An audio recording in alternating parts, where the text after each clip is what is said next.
The following is a conversation with the artist, activist and writer Hamja Ahsan. Just a heads up that this video covers some heavy topics, including racist abuse and the ongoing genocide in Gaza. If you'd like to show solidarity with Hamja, please consider supporting his GoFundMe to help him cover the legal costs of his upcoming court case in Germany. And once again, thanks Hamja for appearing on Art Theories. Hey guys, how's it going? I haven't done a vlog in ages. Okay, so I am outside of Central St. Martin's UAL and I'm with my friend and guest of the show, Hamja Ahsan. Older subscribers, people who have been following me for a while, might remember that I made a film about Hamja in 2022, August 2022. I'll try and give you a bit of a backstory. Do you want to walk? Let's walk. So in 2022, I went to Documenta, which is one of the biggest exhibitions in the world. It takes place in Kassel, which is a German town. And I made a review of the exhibition. And one of the artworks I saw, which I really enjoyed, was Hamja's work. Anyway, I talked about it, I put it on YouTube, and I don't really remember how it happened, but Hamja and I ended up talking on Instagram, and we agreed to meet, and we toured some chicken shops in South London, and we talked about his art, and we talked about the experience, but not entirely positive experience, of being a Documenta artist. Anyway, a huge amount has happened. Yeah, to put it mildly. A huge amount has happened since August of 2022. A lot of it has been incredibly negative. And Hamja and I have been talking about filming a part 2 for ages. So today we've decided to do a walk and talk. We're at Central St. Martin's because, well, the occupation is happening there right now. But also last Monday, Hamja gave a fantastic talk, which I attended inside Central St. Martin's. Just talking about everything that's going on, things we're going to cover in today's video. So I came to Kassel in 2022 and I saw Hamja's work. Hamja, for people who aren't familiar with your work, could you please tell us a little bit about the artwork that you made and presented in Documenta 15? For Documenta, I made a series of fictional halal fried chicken shops all around the city. This cap I'm wearing is one of them. So it says Fanon Fried Chicken, fast food for the wretched of the earth. And that was on the front of the Ruru House Central Pavilion, but it went all in all the museums across several galleries. You would keep seeing it's a popular front for the liberation of fried chicken, final fried chicken inside the Death Museum in Kassel, and then I also did a series of fake podcasts and fake vlogs based on called Theological Positions on Fried Chicken, based on thinking about fried chicken as a politics and polemic. And when you go to Kassel, it's a very visibly Muslim city. You have this repetition of the same shop. It's like a Turkish barber, a kebab shop, and a mobile phone shop just repeats of ad nauseum. So it uses, like the LED signs you see, so it's all blended into those local surroundings of the local Syrian, Kurdish, Afghan shops. I really enjoyed the podcast. It was called Birds of Paradise, right? Yeah. Is that on YouTube? Can people watch it on the internet? They're all 5 podcast vlogs are on online. They were distributed in cafes where you could just have a QR code. One is about how fried chicken can improve your marriage. Another is about sorry to interrupt you, I'm gonna put the link to that in my description because I really enjoyed those podcasts and I felt like it really enhanced the experience of seeing the physical artwork in the space. And something I said to you off camera is I love humour in art, and there was quite a lot of humour as well as seriousness within that piece and within podcasts. So I will link that in the description. It's also an ongoing project, so the theological positions around fried chicken will continue. If you object to things in those videos, you can provide a counter podcast. Like vlogs and blogs and podcasts bitch over each other, a bit like a rap battle, like Easy. So you get the same with Islamic media. You get like Shia, Sunni, Sufi, Salafi. They also have this inner rap battles, so to speak. Some people like fried chicken. It's like it's an unhealthy imitation of American corporate culture, and other people are like, no, fried chicken, it means that I'm unpretentious and I'm with the people. And you've seen some historical moments, like when Lula was elected president of Brazil, the socialist leader who'd previously been imprisoned. When Bolsonaro escaped the US, he was eating KFC, and this picture went viral. You also have Biden in a way to try and reignite his electoral appeal, eating fried chicken with black people, as if to get the more democratic vote. In occupied Kashmir, you had KFCs being burnt down. In Malaysia, you've seen all these KFCs close. Also, what you've seen in East London and South London in a concentrated form is a new front of solidarity. So you see fried chicken in solidarity with Palestine in a way that's far more progressive and advanced than any liberal arts gallery. Chicken cottage, big flag. You have quotes from indigenous proverbs. You have murals in Brick Lane to the fallen journalist. You'll have wars. They've even invented their own Coke called People's Cola in this shop called Chico's, which is another chicken shop too. So amazing. Can you send me a picture of People's Cola? Definitely. Excellent. We can go and try it as well. Yeah, I would actually just love around that. the Whitechapel Gallery. Cool. Chico's chicken shop is more progressive than the actual Whitechapel Gallery. So there's on these issues of solidarity and responding to internationalist humanity. How do you feel in general that people responded to your work at Documenta? Did you get a good reception from people? Yeah, I got touchy messages from people who came from South London and recognised the inspiration in Morley's and Perfect Fried Chicken, and it had this big global appeal. I got people from Japan, Poland, Italy. When I wrote Shy Radicals, I didn't think it would appeal to this global audience, and it did. Although the McCarthyite apparatus within Germany demonized me and my work in a way that was unrecognizable, and that was quite frightening and insightful. There were multiple violent incidences. I got 100 hate messages a day, sometimes, always from white Germans, that burn his art, deport him, kill him, kick him. These things were quite frightening to receive, and as a number of the artists had been actually attacked in the streets and in the exhibition spaces. And that city of Kassel is host to quite a lot of quite disturbing racist violence. So you have the NSU murders, series of neo-Nazi murders. One of those took place in the city of Kassel. The guy called Hazit Yoga, a young Turkish lad, just got shot by a neo-Nazi whilst just in his parents' internet cafe.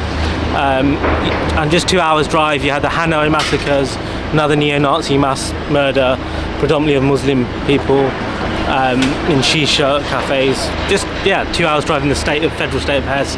There was also a guy called Walter Lubke.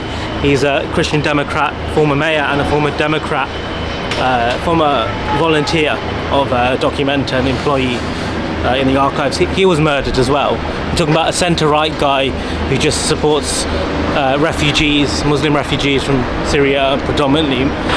He was murdered too just a couple of years ago. So for a small city, it's quite disturbing, and you had this fear around your neck. The day I left Germany, I was just frightened. I had a national hate campaign launched against me by Bild, which is like the German equivalent of The Sun, but even more evil because it actually rehabilitated Nazis. If you're not pro-Israel, if you don't support US foreign policy, they will hammer you. They've even been responsible for the murder of one of the student leaders, and that's the most popular newspaper in Germany. So I think what's just happened, Germany invests a lot of money in soft power. There's Goethe institutes in all these parts of the world. I think Angela Merkel had a very good soft image, but I think it's all unraveled recently, as the genocide has unfolded against Gaza, there's been this level of like police crackdown, which is extremely disturbing. You've seen like Yanis Varoufakis, one of the most famous left intellectuals in the world, who was elected parliamentarian. He's banned from Germany, and he's even banned from speaking on Zoom in Germany. You had 2,500 police officers in a little congress called Palestine Congress in Berlin for like 20 speakers. It's like it's just really to say about it. I had such a horrible time in Germany. I actually came back home proud to be British. Oh, that's nice and sad at the same time. I guess like this apparatus within Germany that like cracks down on artists and cracks down on free speech, it's been around for a very long time, and you experienced the harsh end of it from 2022 onwards. But I feel like all of a sudden we're becoming more aware of everything that's happening, especially with the ongoing genocide that's happening. Like I'm seeing it a lot more, like on my Instagram feed and in things I'm reading, and I guess you met its ugly face before most of us. It's also not left me. I mean, 2 years later, I'm still quite traumatized by the experience in Germany, and this smear campaign and incitement still goes on. It's still right about me in this movement called Anti-Deutsch. Is this strange pro-Israel group which infiltrates all aspects of German society. I actually Christmas 2022, so months after Documenta ended, I got a letter from the state of Hesse and Kassel saying I'm under criminal investigation for 2 Facebook posts, one in which where I called Boris Johnson and the Chancellor of Germany a pig. Suddenly became famous in Germany for calling the Chancellor a pig and all the thing, and another Facebook post. So I'm just commenting on The Guardian and The Telegraph on my personal Facebook. So that's turned into a criminal case, and some tweet replies from a politician from the FDP party, it's a very small neoliberal party but is in the government coalition, who used to post about me 3 times a day on the day of my event, and effectively wanted me silenced because I support Palestinian solidarity, and that's turned into a criminal investigation, and this court case has gone on for nearly 2 years now. I'm due on trial on the 12th of June 2024. Spent thousands on like lawyers and travel, it's just So does that mean that you're going to be going back to Germany for the court case? The city of Kassel, where Documenta has summoned me back to a courtroom 2 years later for Facebook posts I wrote whilst in London, England. And so does that mean that you have to pay for flights and accommodation, yes, yeah. The whole thing, that has to come out of your pocket? I'm representing by cool people. I'm representing this lawyer called Nadia Samor. Initially she had that in itself is harassment. And then, sorry to interrupt you. And then I'm represented by a lawyer called Alexander Gorski. He also represents Yanis Varoufakis, and he won an amazing case with Dr. Ghassan Abisitter. Dr. Ghassan Abisitter is a heroic doctor who was in Gaza. He got banned from Germany, deported, threatened. He's the elected rector of University in Scotland, and he. And then Germany tried to ban him from France and the Netherlands.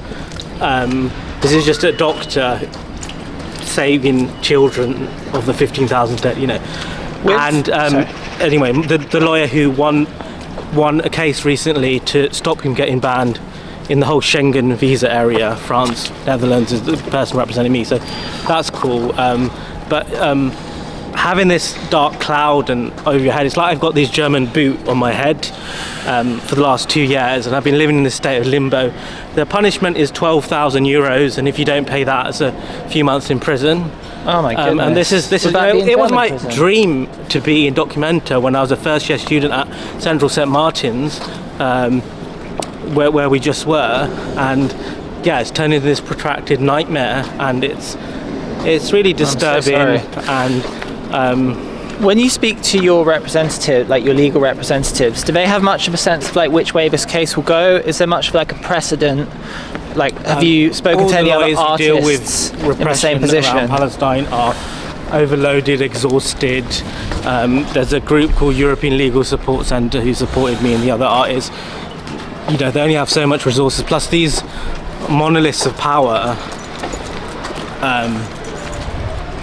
within, you know, German media and state and corporate power are quite big Goliaths. So the guy who targeted me initially on an anti-Deutsch blog called Ruhl Baron, you know, he was also posting graphics of, you know, painting Documenta artists as Nazis, and the same blog went after Camilla Shamsky, the British Pakistani novelist, and they got her award withdrawn from her. And money withdrawn from her, and they've also gone after Laurie Anderson. I mean, the level of people, there's a thing called Archive of Silence, and it's a comprehensive guide, a very exhaustive of all the cases, and they get really absurd. So like, you got like Bernie Sanders, you know, an actual elected member of the United States, a Jewish person, Jeremy Corbyn, very big names, Nancy Fraser. You have bands who are banned from playing their own songs. There's a band called Scarpy. It's sort of, I recommend people look at it. It's sort of, there's also a great solidarity fight back. So there's a group called Strike Germany. Look them up online, Strike Germany. So they're issuing like a cultural boycott of Germany as an international court until this sort of McCarthyism and institutionalized racism ends. And one of the people who signed this thing is one of the previous curators of Documenta, Catherine David. She's the curator of Documenta 10, where it's when they started to introduce post-coloniality and internationalism. She was the first non-German curator. She was a French woman, and yet even that was controversial back then, and she signed that too in 1997. Can you explain to me, so I've seen Strike Germany has appeared on my page, but I don't feel like I'm fully informed about what they do. Could you give me a quick explanation of what Strike Germany are doing? So it's an international call for cultural workers and artists and writers and performers to boycott Germany until their demands are met, and it's against this whole apparatus of McCarthyism and repressive crackdown. And it's not just in arts. So you see like German footballers, there's being targeted in the Bundesliga, and sometimes it's just blatant. So there's I think remember during the World Cup that was very illuminating for me in terms of sort of German racism. So most of German media, so you saw the Moroccan football team, they got to, you know, semi-finals, they're beloved in everyone's heart, apart from in the German media where they're accused of being like ISIS. And in the mainstream German media, and anti-Semitic because they held the Palestinian flag, and that was in the liberal left Taz. It wasn't even in. It's so the whole spectrum of Germany, including the left, liberal, centre, things, all these civil freedoms you take for granted here. You know, you can be a teachers' union and support Palestine. That's fine, and say that publicly. You just do not have in Germany. It's a very it's one of the most like repressive. You know, like the last time I became famous in Germany was two members of Ran Gruppe liked an Instagram post of mine. It was an Instagram post of some Arabs dancing in the Arab district of Berlin, just saying Palestine will be free, and I wrote underneath it, Berlin up for Palestine. Two members of Ran Gruppe liked it along with 100 other people, and exploded into a dozen news stories in Germany. Ran Gruppe liked this Instagram post. And then Documenta, there's a new CEO, Documenta, Andreas Hoffmann. He did this big long press release bringing in ISIS and Hamas to someone just liking an Instagram post rather inanely. And then they were forced to unlike the Instagram post and wrote a huge public statement against it. And in the meantime, artists from Gaza who were in Documenta, so there was a collective called El Tika Gallery. They've had their houses bombed, their studio bombed, the galleries bombed. They were living in a tent in Rafah. Also, you know, one of the last contemporary art spaces, and the last contemporary art space, Shabit Gallery, was also bombed, but that's not one issue of concern or care that, after, they could have died, there were, and yet someone liking an Instagram post is a huge public relations thing. And then later, the CEO Documenta, he legally threatened me, and then shut down one of my Instagram accounts, where I was providing alternative narrative, documenting police violence, showing pro-Palestinian stuff, showing the afterlife of the artists after, and there's like a dozen accounts called Documenta This, Documenta That. So yeah, he threatened it, and doesn't lift this threat either. So I have 2 legal cases against me in this sort of this protracted nightmare. It's very distressing, depressing. I spend a lot of time sleeping all day or staring into space, or at the end of the day, I was the one who was subject to months of threats, racist abuse, threats to my art, threats to my life, racist threats across all of us, and the only person who gets held to account is me, who's ultimately the victim in all of this after many months. I just don't think Germany has learned the lessons from the NSU murders, or all these, there's a sort of wider sense of cultural denialism and scapegoating, and the AfD, who issued all these threats, have been threatening Documenta since Documenta 14. In Documenta 14 there was a big monument which is still there in the city for refugees by the Nigerian artist Oluogubi. It's quite a bland monument. It just says a line from the Bible: "I was a stranger and I took you in English, Arabic, German and Turkish." And they threatened that. They said they'll always protest against that. They tried to legally shut down Documenta, and they say openly they want to ideologically reform Documenta from the ground up, and it's all very disturbing. But the most disturbing thing is 2 years later they're polling as the second largest party in Germany. Can you imagine the National Front? Yeah, it's or the terrifying. BNP? Like, we have horrible people here. We have the EDL, but they're not like the biggest opposition party in Parliament, or polling as bigger than any party in government. So the guy, the AfD, in the local elections shot up their vote, and the only person speaking up for us, which was a parliamentarian called Elisabeth Kula from Die Linke, the left party, she was saying, what about all this demagoguery and this incitement and this, like, all these Indian, artists feeling unsafe, being attacked? This is all awful, and they've been elected out, and the people inciting Islamophobia and the xenophobia are shooting up in the polls. It's really, really, really disturbing. We should all raise the alarm in Germany. We should all be showing solidarity for the people who have to endure that day in, day out. When you went to these Arab districts, around New Year's Eve, it was almost like a military occupation. They even raided the halal fried chicken shop. There's a halal fried chicken shop called Risa. You have this swarm of riot police, and you should see the way they treat the student occupations. We've just been to the student occupation in central St. Martin's. If you go to Humboldt University, police really violently cracking down. A lot of the people affected are just progressive Jewish people who are in solidarity with Palestine. Emily Deutsch-Becker showed there were a huge proportion. There was a Jewish Voice for Peace had their bank account shut down. There's this woman called Iris Hefes, she's a psychotherapist, just held a sign saying Jews against genocide or something. She was arrested twice. These are really the Olaf Scholz, he on the front page of Der Spiegel, he says we should do mass deportation on a large scale. You only associate mass deportation with the National Front here, not the so-called Social Democrats, or social the leader left. of the country. Yeah. Do you want to turn around, because that waterfall is going to create noise pollution? So 12th of June, right? That's your date in the German court. What will happen on that day? They'll examine. I'll be put before a judge, and they'll discuss these tweets and Facebook posts from 2 years ago. And is there any So there are various outcomes which could happen, but like, is there any recognition of the fact that you've been harassed for 2 years? Like, does that factor into what's going on? I'm working really hard. I'm doing a lot of public talks.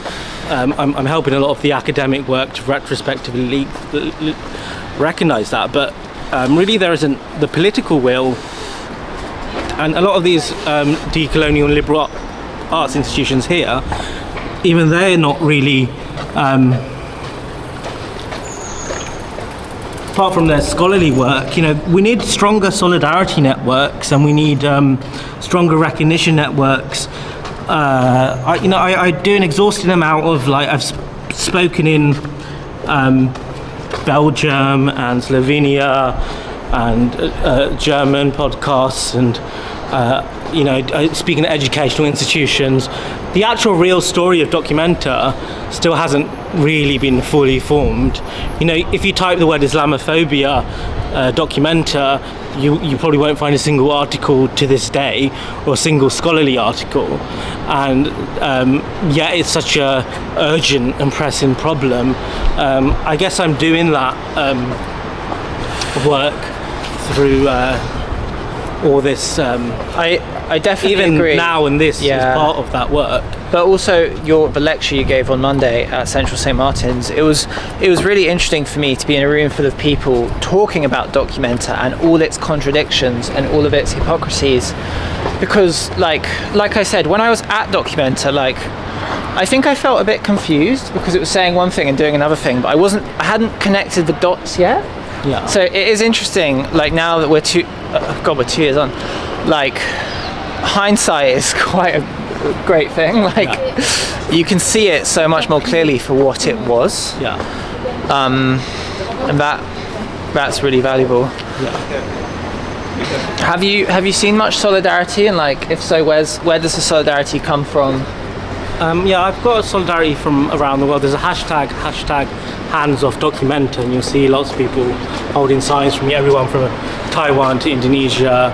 Artist Matthew Collins, British artist, did a drawing for me. The biggest thing they did is on the day of my deplatformed event, which is about Islamophobia, and on 11th September 2022, they did a big fried chicken feast for me in the Good Skull kitchen in the back of the museum. All the artists from around the world, from South Africa to Colombia to locally to Indonesia, and Aboriginal artists like Richard Bell with a history of anti-racism, Yazan Khalil, who was the first artist being persecuted from Documenta.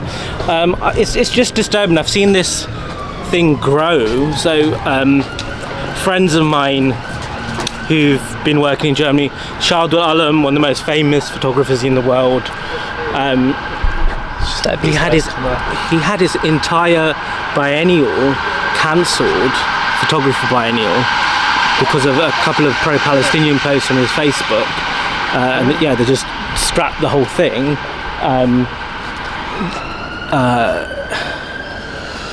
There's an artist based in the UK called Johanna Tagatha Hofbeck. She makes artwork about community gardening. The most, like, her work's so I'm going to say innocent. And then in one of her Instagram posts, there's someone wearing a Free Palestine badge from the National Campaign, and because it says Free Palestine, not Free Palestine from Hamas, the institution which was going to host a solo exhibition wanted, like, a word with her, even though she's even Jewish as well. She's like, she fled, like, and she just had a lovely exhibition at the Whitechapel Gallery. Like, in all these intimate spaces, it's being, you feel like it's continuously following you. So this thing that kicked me in the guts, which still has its boots on my head. And we need to be far more alarmed and disturbed and aware. And in South Africa, in Ireland, in Scotland even, people gather outside the German embassy and outside the Goethe Institute, return back their Goethe medals in South Africa. We've only seen one rally outside the German embassy when Dr. Ghassan Abu-Sittah was detained and deported. There were about 70 people there. It was an emergency rally at the end of the day. On the 7th of June, Black Jewish Alliance are actually doing another rally outside the German embassy. You know, the first genocide of the 20th century was committed by the Germans, which was against the people of Namibia. And you'll see some of the same terms and languages and apparatus in that industrialized murder used again in the Holocaust. I don't think Documenta's ever really properly represented Namibia, despite its so-called decoloniality or whatever. And the Black Jews Alliance is addressing this, and I'm going to be there for sure, and so should everyone here. This is on a point you made earlier, but like, I guess the outcome of all these institutions and powerful people deplatforming anyone who speaks out, who talks about Palestine, is that it does create a culture of fear where artists, writers, creatives are scared for their careers to talk about these issues. Yeah. And I guess that's the intention, right? Yeah. It's like, Hamja's getting in loads of shit, I don't want that for me, so I'm just going to keep quiet. Like, that's what they're hoping also happens. A cowardice and complicity.